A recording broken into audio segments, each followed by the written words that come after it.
আসসালামু আলাইকুম। আশা করি সবাই ভালো সুস্থ আছো। আলহামদুলিল্লাহ আমরা ভালো আছি। Welcome back to channel. আবার এসে গেছি নতুন একটা রান্নার রেসিপি নিয়ে। আশা করি রেসিপিটা তোমাদের ভালো লাগবে। দেখো বন্ধুরা, আমার বাড়ির ভেতরে সুন্দর সুন্দর ফুল ও ফুলের গাছ দেখিয়ে আজকে রান্নার রেসিপিটা তোমাদের সঙ্গে আমি শেয়ার করছি। তাহলে দেখতে থাকো, সাথে থাকো। শুরুতে কিন্তু একেবারেই একটা লাইক দেবে আর একেবারেই যেন স্কিপ করবে না। ফুল ভিডিওটা দেখার অনুরোধ রইল আমার তোমাদের কাছে। কথা বলতে বলতে বন্ধুরা উনানের পাশে চলে এলাম। এখন আমি এক সাইডে ভাত চাপিয়ে দিয়েছি আর এক সাইডে কিন্তু আমি দেখতেই পাচ্ছ কড়াই চাপিয়ে দিয়েছি। কড়াইতে পরিমাণ মতো তেল দিয়ে দিলাম পেঁয়াজ কুচি, স্বাদ মতো লবণ, দিয়ে দিচ্ছি একটু জিরে ও আদা বাটা আর লাল লাল লঙ্কা বাটা, আর দিয়ে দিচ্ছি একটু হলুদের গুঁড়ো। এখন আমি মশলাটা একটা সুন্দর করে কষিয়ে নেব। আজকে আমি 2 রকমের মাছ রান্না বানাবো, সেগুলোই তোমাদের সঙ্গে শেয়ার করছি।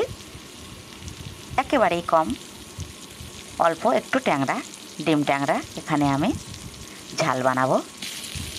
মশলাটা কষিয়ে আমি সেই ডিম ট্যাংরাটা দিয়ে দিলাম আর সাথে দেবো 1 পিস ইলিশের ডাকা।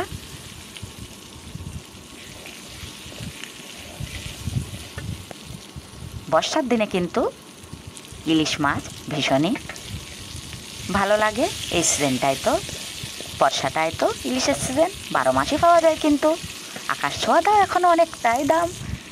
তাই আমাদের মতো মানুষরা তো বড় ইলিশ খেতে পারবে না, এই জন্য একেবারেই ছোটো ছোটো ইলিশ নিয়ে চলে এলাম তোমাদের সামনে। মশলার সঙ্গে আমি একেবারেই কাঁচা মাছটা কষিয়ে নিলাম, নিয়ে এখন আমি পরিমাণ মতো জল দিয়ে ঝোলটা দিয়ে দিচ্ছি। ট্যাংরাটা কিন্তু বেশ বড় সাইজের ছিল, এই জন্য খেতে কিন্তু খুব টেস্ট হয়েছিল। আর ডিম ট্যাংরা বুঝতেই পারছ। পরিমাণ মতো জল দিয়ে ঝোলটা দিয়ে কিন্তু আমি ঢাকনা দিয়ে ঢেকে দিলাম।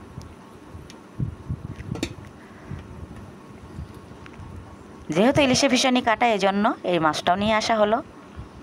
সবাই তো কাটা মাছ খেতে পারে না। দেখতে দেখতে আমার মাছের ঝালটা বানানো হয়ে গেল। এখন কিন্তু আমি নামানোর আগে একটু ধনে পাতা দিয়ে দিচ্ছি। ট্যাংরার ঝোলটা আমি নামিয়ে নিয়ে এখন কিন্তু আর একটা রেসিপি তোমাদের সামনে শেয়ার করব। দেখো বন্ধুরা, আমি মাছের ঝালটা নামিয়ে সেই কড়াইটাই আমি আবারও তেল দিয়ে দিচ্ছি।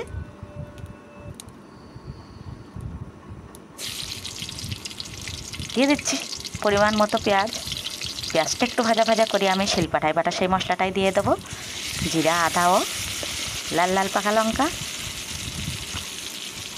টেস্টের জন্য তো আমি এই শিলপাটায় বাটা মশলাটাই সবসময় ব্যবহার করি, আর কালারের জন্য তো একটু গুঁড়ো মশলা দিই। এখানে আমি দিয়ে দিচ্ছি ওল।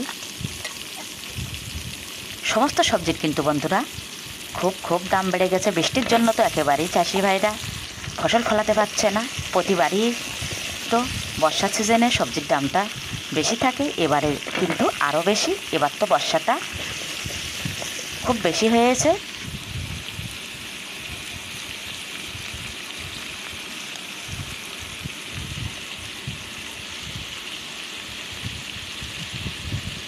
মশলার মধ্যে ওলটা আমি একটু ভাজা ভাজা করে নেব। দিয়ে দিচ্ছি স্বাদ মতো লবণ, দিয়ে দিচ্ছি পরিমাণ মতো হলুদ।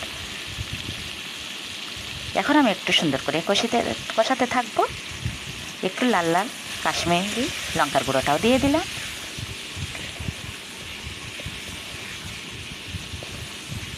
আলতো হাতে আমি সুন্দর করে নেড়ে নেব, নয়তো কিন্তু একেবারেই ঘেটে যাবে।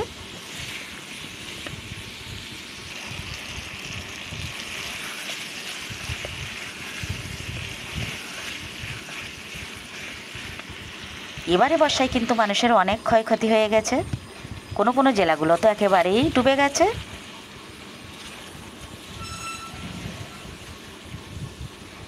ফসল যদি না ফলানো যায় তাহলে দাম তো অবশ্যই থাকবে। তাহলে বন্ধুরা, ওলটা আমি কষাতে কষাতে কিন্তু সাইডের উনানে দিয়ে দিলাম। এখন আমি এই উনানে একটা কড়াই বসিয়ে কড়াইতে দিয়ে দিচ্ছি সেই ইলিশের পিসগুলো।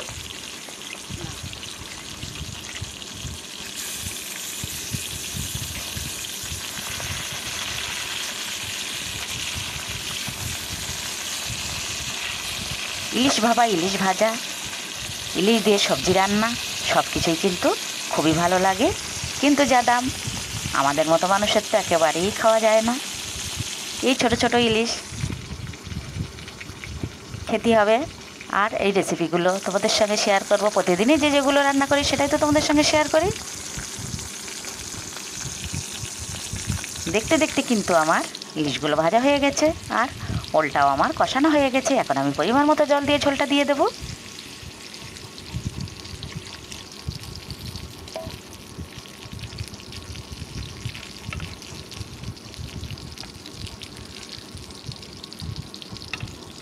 কালারটা খুব সুন্দর এসছে, খেতেও কিন্তু খারাপ হয়নি।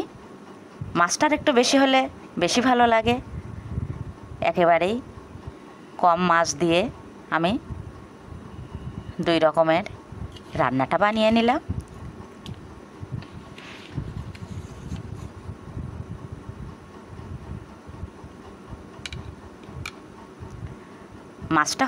মাছটা ভালো হলে কিন্তু সবজির স্বাদটাও বেড়ে যায়।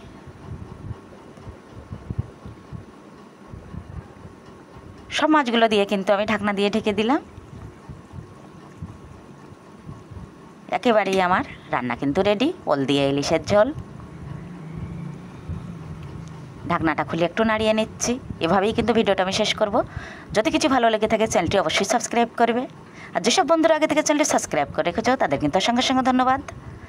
আবারও দেখাচ্ছে নতুন কোনো ভিডিওর সাথে। ততক্ষণই সবাই ভালো ও সুস্থ থেকো।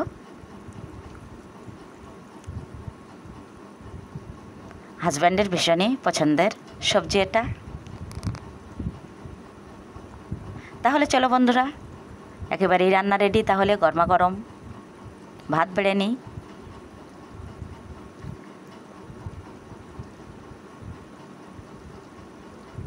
কালারটা সেই সুন্দর এসছে।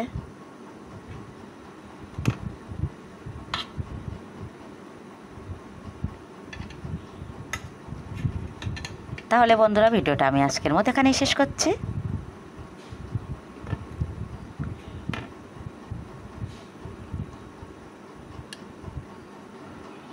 একটু স্যালাডও কেটে নিলাম, সব কিছু বেড়ে নিয়ে চলে এলাম।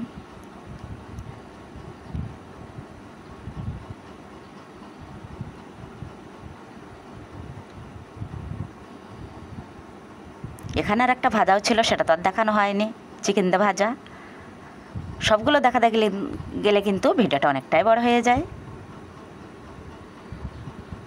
আল্লাহ হাফেজ।